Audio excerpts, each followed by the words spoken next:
मंठा शहरात भारतीय राज्यघटनेचे शिल्पकार भारतरत्न डॉक्टर बाबासाहेब आंबेडकर यांची जयंती मोठ्या उत्साहात आणि जल्लोषात साजरी करण्यात आली. या जयंतीनिमित्त भीम जयंती उत्सव समितीच्या वतीने विविध कार्यक्रमांचे आयोजन करण्यात आले होते, ज्यामध्ये नागरिक, महिला व तरुण-तरुणींचा मोठा सहभाग पाहायला मिळाला.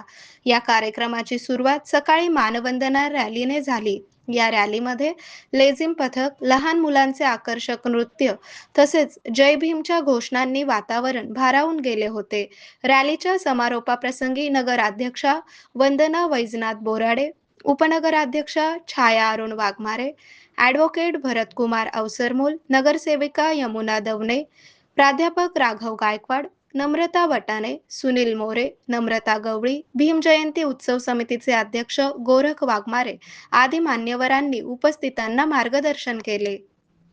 आरोग्य म्हणजे केवळ औषध नाही, तर निसर्गाच्या योग्य उपचारांनी मिळणारी खरी आरामदायक अनुभूती. सोलापूरमध्ये निसर्गोपचाराचं विश्वासाचं नाव लिमये निसर्गोपचार केंद्र. इथे उपलब्ध आहेत विना औषध उपचार पद्धती, ॲक्युप्रेशर, ॲक्युपंक्चर, कपिंग आणि मसाज थेरपी. सर्व प्रकारच्या आजारांवर निसर्गाच्या माध्यमातून